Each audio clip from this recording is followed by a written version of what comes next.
back to another episode of Yarns for the Soul. I'm your host, Nicole. Thank you so much for being here. We are mixing things up a little bit today, so this is the very first mini yarn. I had a bit of feedback from people that they enjoyed me yarning, which is slightly terrifying. And this has kind of been on my radar for a while. Since I started, I quite liked the idea of interviewing people, but thought I wanted to mix it up and do some episodes by myself and kind of alternate. So testing the waters here. There's been so many ideas going around in my head about what I could yarn about, lots of different topics. And there's plenty of time for all of that. But the first topic that I've actually chosen is my life as an introvert. Mainly because this has kind of come up recently for me, and I feel like there's a lot of background on here, and I hope that there's something in here that resonates with other people. And also, if you don't identify as an introvert and you consider yourself to be an extrovert, then maybe there's parts of my story that you can learn from, and we can try and understand each other better.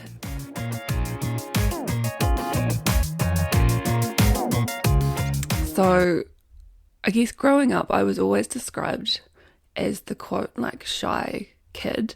But, you know, as a kid, you kind of pick up on language that adults use around you. Like, it probably wasn't a word that was on my radar as a 5-year-old. And then other adults, particularly probably teachers at school, they were probably the first ones who used that language. And I was talking to someone about this, and I can't remember who it was, but I remember them saying that, maybe it was because that word was used to describe me that it kind of became like a self-fulfilling prophecy, that I was told that that's what I was, and then kind of adopted that.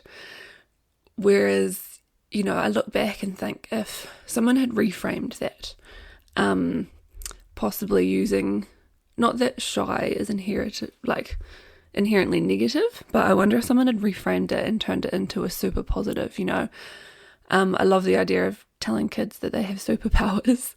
So what if someone had said, like, I appreciate that you're so thoughtful, that you really think about and take time to consider what you say, you appreciate the value of words, and you create space for others to share their own stories as part of conversation. Because to me, that has so much more power, and that's how I am now kind of reframing what being an introvert looks like, rather than just telling a kid that they're shy.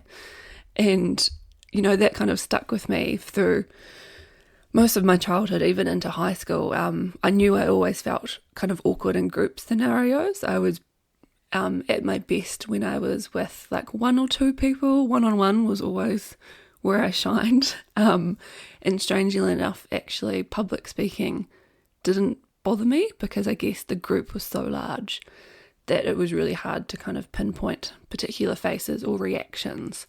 So you can kind of ignore all of that, and you're not necessarily getting specific feedback, like social feedback from people in that scenario.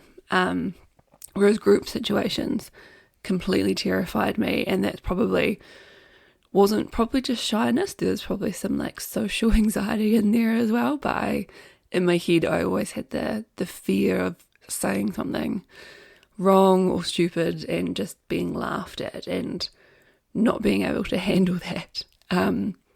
So there are often situations, lots of situations I can recall where I'd be in a group of friends and I would barely contribute to the conversation because there was just this fear and not knowing what to say, but also there didn't always feel like there was a lot of space in the conversation as well for me to contribute. And as a result, probably people just thought I was weird. And, throw in lack of self-confidence. High school's great fun.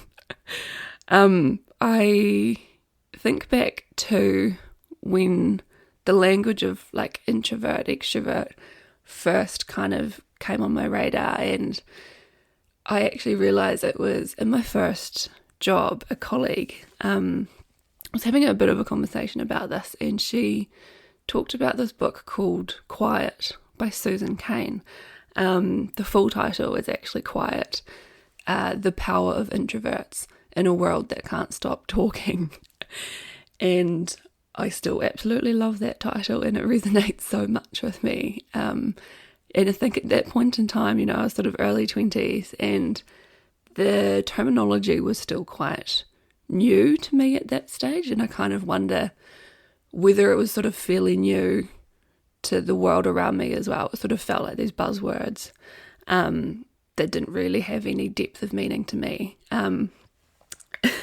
Admittedly, I still haven't finished the book, but I made good headway into it, and yeah, had such an impact on me, and I think it was probably perfect timing. So the book, well, the part that I read sort of talked about famous people that describe themselves as introverts. You know, people that like run companies and famous inventors of different things. You know, I guess it's often people that enjoy their own company, that are happy, you know, hiding away in a garage and tinkering with things, that actually end up creating something amazing or discovering something new. And that's kind of part of where the superpower of enjoying your own company comes in. The book also sort of, you know, talked about the value of introverts, particularly in a professional setting, and what they bring to the table. And also what others can learn from introverts. The first job that I had was in a open plan office, and I think at that time everyone had sort of swung back to open plan being kind of like the fad and the thing to do for whatever reason, and there were parts of it that were valuable. You could listen to other people's conversations, but you know, overhear phone calls, and you could learn from the way that other lawyers were dealing with, you know, difficult clients on the phone or that sort of thing. So from that regard, it was helpful, but it also meant there's just constant noise around you and constant distractions, which I definitely struggled with. And yeah, so for me, the real definition for me is about how you get your energy. So as an introvert, I get my energy from alone time, and I need time and space to recharge. I value my own company most of the time. I find that there are some particularly friends that I've known for ages and I know really well. Often hanging out with them will be kind of a neutral energy response, like they don't actually drain my energy, but I don't necessarily gain energy. There's very few interactions where I feel recharged or excited after the conversation. Usually it'll drain my energy slightly, depending on the nature of the interaction. Often, you know, workplace environments, if you're having a stressful conversation with a client, or you're nervous about how a conversation with a, you know, boss or partner might go, or one of your workmates is giving you a bit of sass, you know, that is all incredibly draining, and just means I need extra space at the end of the day to recharge. Whereas extroverts love to be social, often have full like social calendars, and that's where they gain the energy. I know there are some people who sometimes will be kind of on the borderline, and maybe those definitions don't fully resonate with you, and that's totally okay. That's just tends to be the definition that I roll with. So in my first law job, I was really struggling to figure out how my personality fitted into this life as a lawyer. I feel like I was constantly surrounded by these really big personalities, extroverts. They're constantly talking, really enjoyed being social. And then as a result, I started to question myself and consider, whether or not I can actually handle being a lawyer, because I'm definitely not like that. And I thought, oh, does that mean I have to kind of change and mold myself to fit within that box? Because everyone around me kind of looked the same way. There was maybe one or two people that I would consider were closer to the introvert line, but most other people kind of enjoyed the attention and the conversation, and I was just trying to hide in the corner and get my work done. So it definitely took me a few years into my legal career to kind of embrace that I was an introvert, and back myself, which is tough because there are situations where, a partner or an employer doesn't necessarily understand the way that I worked. So it really fell on me to back myself and have that confidence. But combined with being empathetic, I realised that this actually made me a good lawyer, despite what anyone else's opinions might be. It meant that I was a good listener. I created space for clients to share their stories, make them feel heard when often they didn't actually have anyone else in their life that they could talk to or share things with. And this also helped drive me to get the best results for the clients, as much as I could. And as an employee, being an introvert meant that I kind of just put my head down during office hours, and I got shit done. And part of that is probably because I knew that I needed my own space and time at the end of the day. I didn't want to be hanging around longer than I needed to, chatting with colleagues as much as I liked them. I knew that I needed that space at the end of the day to recharge, whereas other people tended to be more social during the workday, which meant they had to stay on longer to get their actual work done. And yeah, I've always been quite focused, being good at time management, make sure everything's ticked off on time. And to me, that looks like a good employee.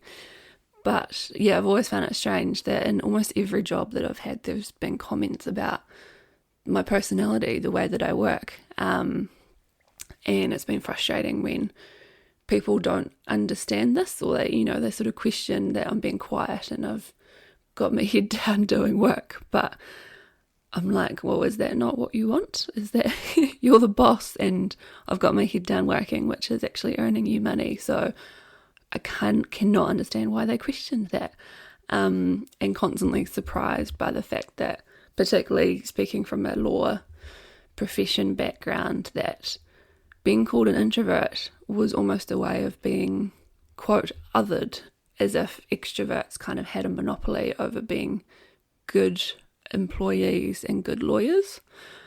Funnily enough, this happened again recently, which is why this sort of whole topic is fresh on my mind. I had a colleague make a comment the other day about me being, quiet as a mouse. And I was sort of struck by that, because I think I've reached a point where I'm so comfortable, for the most part, in being an introvert. I know that's who I am. I know that it makes me a good worker. So I'm not really too bothered about the comments anymore, but I think I was just surprised that they're still happening, that I'm still getting them. And in my head, I thought, well, I'm just sitting at my desk doing my work. And even though I take moments throughout the day to chat with others as they're going past, and generally more than happy to be distracted if anyone, struck up a conversation. And later on, someone else made a comment about me being like the quiet one, the introvert in the office, like, the token introvert hire. Not even going to get into the fact about lack of diversity in the office. But they also kind of, in the same breath, like acknowledged there wasn't a lot of room in the conversation anyway. I made a joke at that point that I was just quietly judging everyone, which may not have gone down so well. But that's really where my comfort level lies. enjoy people watching, you know, and like the sort of strange psychology about how we interact with each other and just observing that. But also, you know, when a conversation is already very full and often very loud, then I'm unlikely to jump in. And it's not that I don't think what I have to say isn't valuable. It's more of an energy level thing. It's like, how important is what I have to say? And usually because I am quite measured most of the time in what I say. So by the time that I've actually thought about what I would say to contribute to the conversation, it's moved on. We're like 3 steps ahead by that stage. And yeah, also I like to think that, yeah, what I say adds value, but then if I don't feel like other people are actually going to listen, then it turns into a thing of, well, you're just talking for the sake of it, and that in itself drains my energy. So yeah, that's just, I'm happy. And that's the thing is, I've got to a point now where I know that that's how I roll and it doesn't make me uncomfortable, and I'm kind of just as happy sitting observing, because I know in some scenarios trying to contribute to the conversation is just too much. So it's easier just to sit there and hang out. But yeah, I'm now very curious to know if anyone else out there has had similar experiences like this, whether you have kind of been labelled like the token introvert in a professional setting or any setting actually. And while I'm more confident about my, you know, more comfortable in my own skin, it's frustrating that being an introvert, it's still kind of being joked about rather than, you know, flipping it and being valued as someone who's, you know, thoughtful, who's focused, who, you know, thinks before they speak most of the time.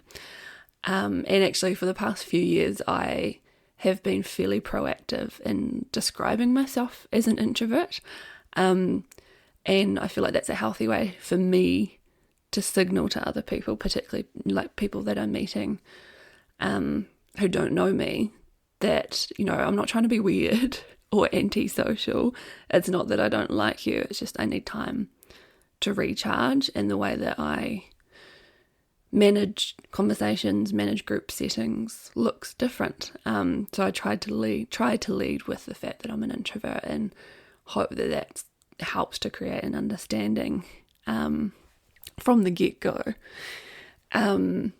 But yeah, it's sort of unfortunate, and it feels like I'd like to think that we were at a stage where there's so much else going on in the world and life that this strange difference in personalities shouldn't really matter, or we should be quite aware of this and how it looks and how it operates, which doesn't seem to be the case. So I apparently will have to continue doing some polite education and slowly, you know, inform those around me about what being a introvert really looks like, and showing that particularly as an employee it can actually add value.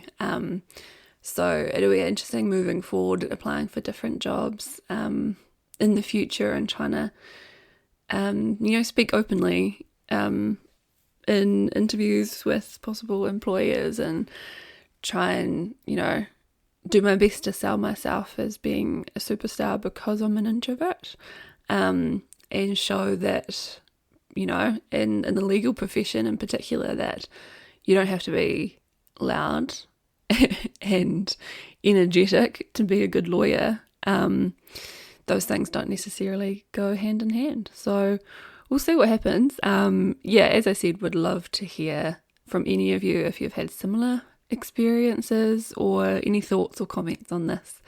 Thank you so much for joining me. I have another exciting guest interview lined up next, and hopefully you've enjoyed may not be the right word, but you've put up with my voice for this long. So there will probably be some more mini yarns coming your way in the future. Thank you so much for joining me. Have a great day.